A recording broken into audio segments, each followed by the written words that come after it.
What's going on, everybody? Welcome to a different kind of video here on the channel. All kinds of changes are going to be coming. There's all kinds of ideas and stuff that I'm mulling around for the channel, and cool different videos to do, for you guys, and just to kind of have some fun with it.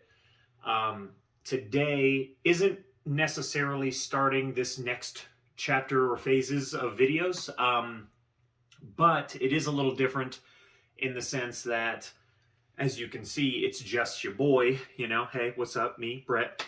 But I wanted to do a review of the Morbius movie, and Warren is not going to see it in theaters, and I didn't want to wait however long it takes for it to come out to give you guys my review and my thoughts on the subject.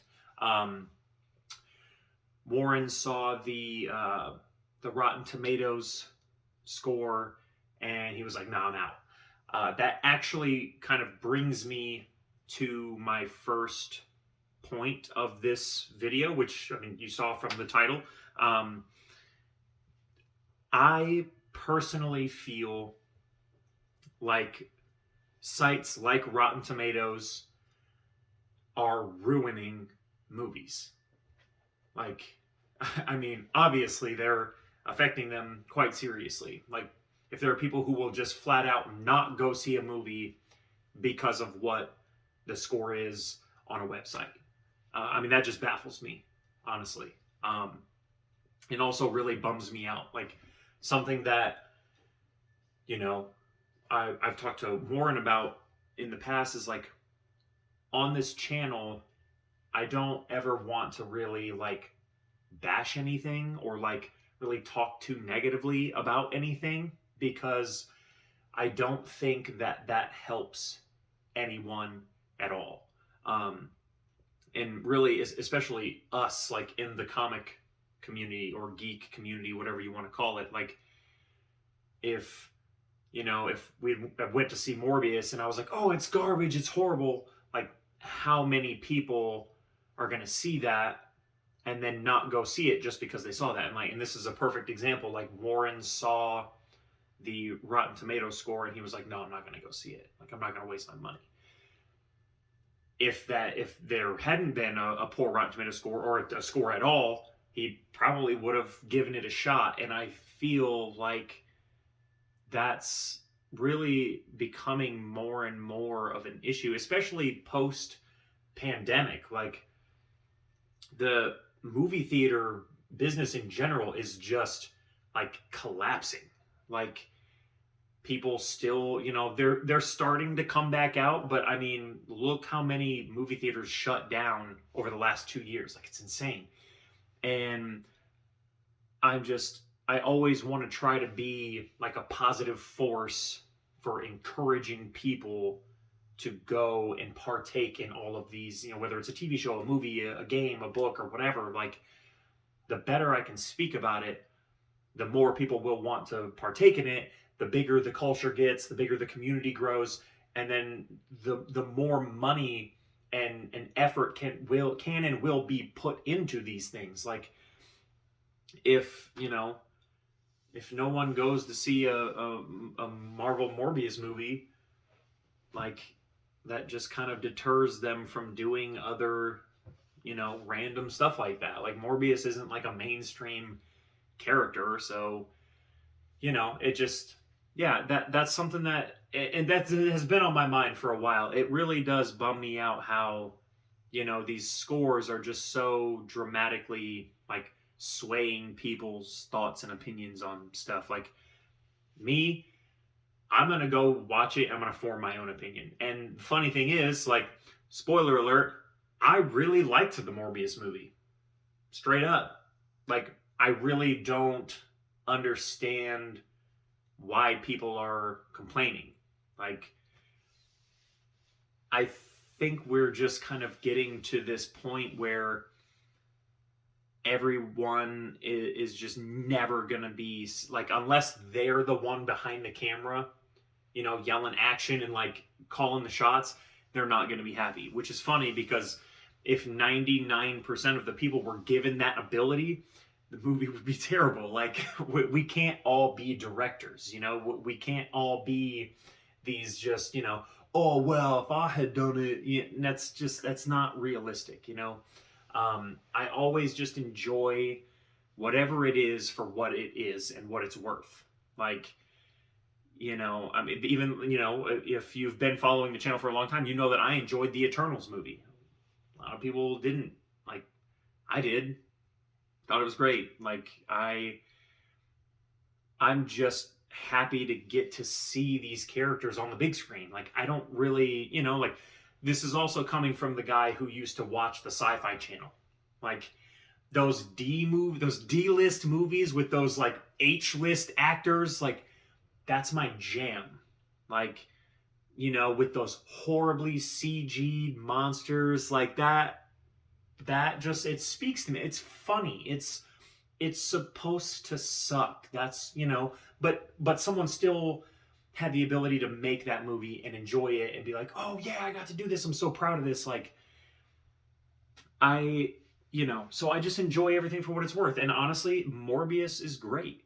Like, and really it hurts me, not just as a moviegoer, but as a fan of all of this stuff. It really hurts me to see that anyone would see the Rotten Tomato score and be like, yeah, no, I'm good, it's garbage. Like, without actually having seen it. Like, because again, I went and saw it with a group of people. We were unanimous. We all enjoyed the film. I think, you know, one of the people in the group was like, the CGI was a little eh. But other than that, like, good movie. Like, it was entertaining. For me, I think if a lot of people could just set aside the fact that it's a Marvel movie and just like, oh, I'm just going to go see this movie about a guy who's sick, tries to cure himself, turns into a monster. Like, what's really not to like about that? Like, that's a good story. Like, there's like a lot of character development and like him turning into a monster. I'm not gonna lie. The very first scene where he turns and he's in this little room, he's all kind of quarantined. Yo, that got me, like, straight up. I'm like, looking at him he got me. He was creepy. It was awesome. Like, it was so good. Like, I was really hoping that they would be able to kind of make me kind of like a little tense like that. But I wasn't sure because it's Marvel and because, you know, people were, you know, bashing it. So even it had kind of salted me a little bit to the aspect of going to see the movie, but I'm still going to go see it anyways. And I was pleasantly surprised. Like, the story was good. It was a, you know, it was an entertaining story that you could just follow from start to finish. You don't need to see 100 other movies. You don't need to know anything, really. You just walk in, sit down, grab your popcorn, and enjoy the show. You know, one of the friends in the group was like, "Oh, the CGI was kind of it was okay." I again, sci-fi lover. Those, you know, it could have been that quality. You know, like early 2000s Sci-Fi Channel monster CGI, and I'd have been like, yeah. So I thought this was good. I really like how they, you know, had him move and kind of, the kind of back and forth fight, that like little Jekyll and Hyde deal going on where, you know, as he gets hungrier, he kind of almost can't really control himself and he just kind of starts, spazzing out. That was really cool. I liked those moments. I liked him, not just as Morbius, like the vampire, but also as just, you know, Dr. Michael Morbius. I thought it was a cool little balance there. The action was great. Again, this is all just my opinion. Like, I'm not a professional movie critic, but I am a Marvel fan, and I am a monster movie fan, and just a fan of movies and all this stuff in general. So me personally, yeah, I was really digging, him just kind of zooting around and just, wreck and shop. Like that was really cool to see that. The boat scene, you know, the cargo ship scene where it all kind of starts and kicks off. That was it, honestly, like it really did creep me out. That first room and that first kind of encounter was pretty intense. It dumbed down a little in like intensity and like kind of like scariness after that. There was this really cool hallway scene that they did, which I thought was super weird. Like the lights in the hallway are only on where you're at in like a square. So like as you walk out of that one, the light behind you turns off, and then the one in front of you turns on. So there's always like that moment where you're just in total darkness, which I thought was like kind of hospital is this. But that made for a really good creepy scene where, you know, a light down the hall behind this nurse is kicking on and kicking on and getting closer, closer, closer. Like it was pretty cool. You know, pretty chilling. But what I didn't really like was I felt like sometimes, and this kind of ties into the CGI thing, but if I have to pick things or literally anything about it that I didn't really like, I would have to say it felt like sometimes when Morbius was the vampire, he looked a little different almost. You know, he just kind of looked like a different character. And I'm sure that's just like the way the camera was looking at him, how much he had turned into that version. Because it doesn't like, it's not just like a snap and then he's like full vampire. Like he kind of like morphs into it and kind of turns more vampiric as, you know, the hunger goes on or whatever. But yeah, I would say that it felt like there were a couple times where he just looked almost totally different and just kind of had a totally different look to him. And sometimes it played to the moment and made it more awesome, and sometimes it was like, oh, well, that's a little weird. But I really liked the villain here. I liked that it was that, you know, Lucius or Milo that he ends up calling him, and that kind of relationship that they have before he steals the serum from Michael Morbius and injects himself against Morbius's warning, and then becomes this other, you know, monster, but he embraces it and wants to just go out and finally just do whatever he wants because he spent his whole life practically dying. I thought that was a really cool way to make a bad guy. And I know Hunger, I think, is the character's name. I'm not familiar with him at all. I'm not aware if he is brand new, like just made up for the movie, or if he existed previously. But I really did like their back and forths, and the action scenes between them was really good. Really cool to see them kind of like almost fight at like hyper speed, kind of like just the way they move and almost like teleport in a way where they just kind of like are like phantoming around. It was fun to see, man. It really was. Overall, you know, enjoyable story, which was entertaining. Some good action scenes. You know, maybe, you know, a little, you know, boost in the CGI department probably would have. But again, you know, there were still times where I was like, oh, okay, all right. So yeah, good story, good action. I think that personally, I think that Jared Leto has redeemed himself for the Joker fiasco, because I enjoyed that. I enjoyed Jared Leto as the Joker. I wasn't like, oh, garbage, but I'm not gonna sit here and act like he was like, oh, it was so good. Like, yeah, you know, it wasn't that great, but I feel like this was a great role for him to come back and just kind of like scrub that off of his record, you know, kind of just. And it's funny because I've seen memes where it's like Darth Maul holding out his lightsaber, and it's like Jared Leto, and then he like one side kicks out and it's like worst DC character, and then the other side kicks out and it says worst Marvel movie, which is horrible but pretty funny. But yeah, no, I felt like he kind of redeemed himself in this one. I thought he did a really good job playing both sides. The post credits, really the end of it, the way it all wrapped up, you know, he gets in the big fight with his friend, and ends up injecting him with an anti-serum, which, and then his love interest or, wannabe girlfriend, gets infected by it with his blood. And she like does one of those like, dramatic, like laying on the floor, like eyes open kind of moments. And I'm almost certain that this movie isn't getting a sequel. So that's kind of interesting that they chose to leave it on kind of like an open note. And then we get to like the very end and then the post-credit scenes. I don't really know what to say here. The post-credit scenes were interesting, to say the least, I guess.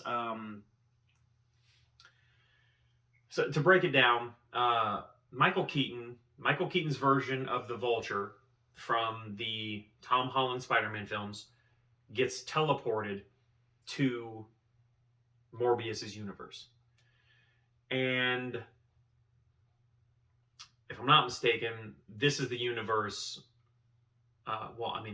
Technically, I am not mistaken. This is the universe that Tom Hardy's Venom is in.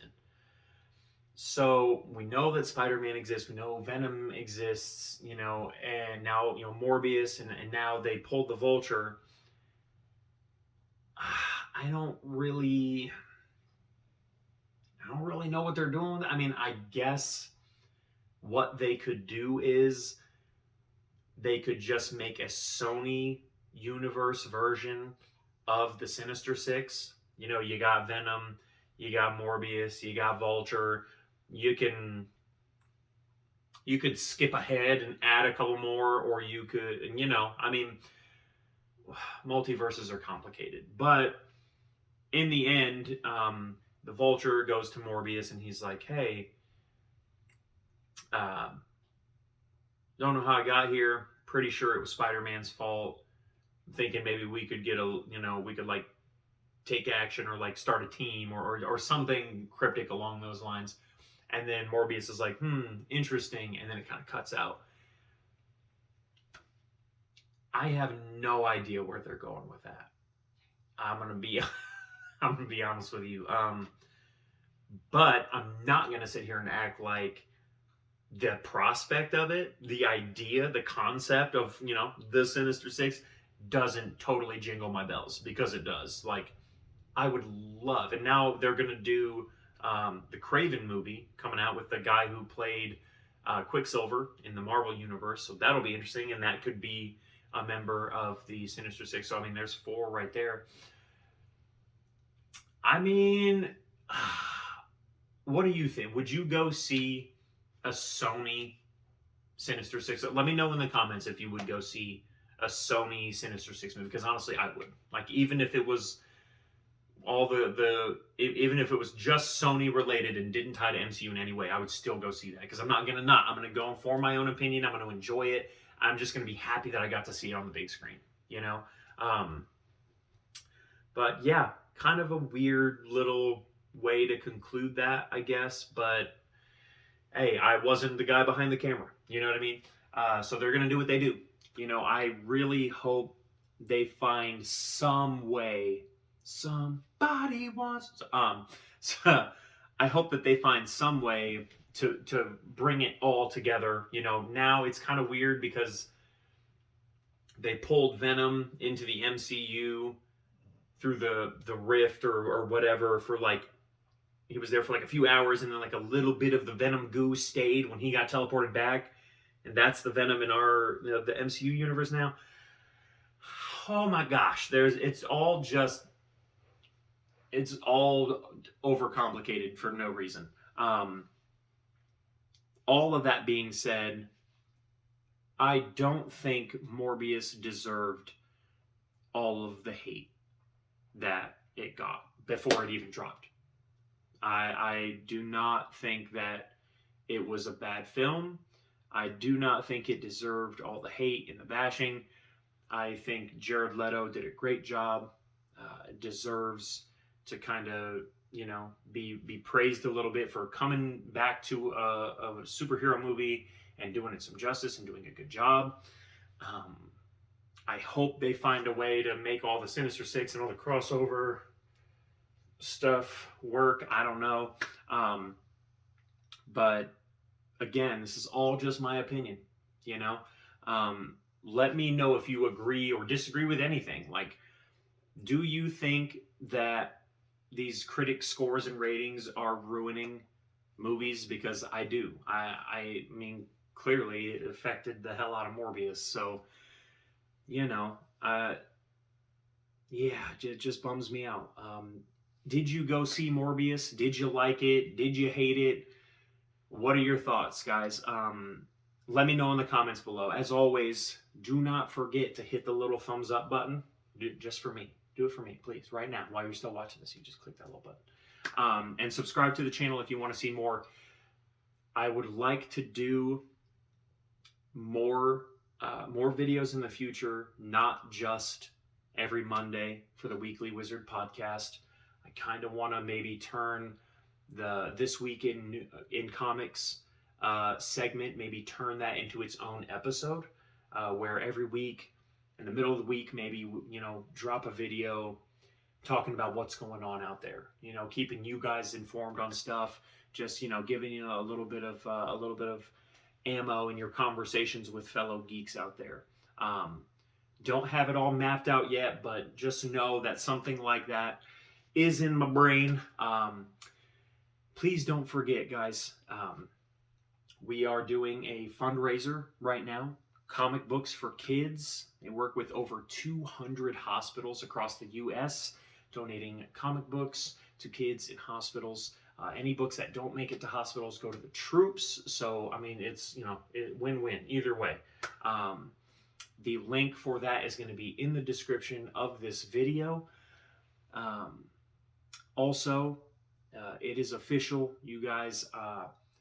I will be rocking a booth at the Uncanny Comic Expo in Tulsa, May 21st and 22nd. I'm going to be there slinging books, shaking babies, kissing hands, you know what I'm saying? The whole shebang. It's going to be awesome.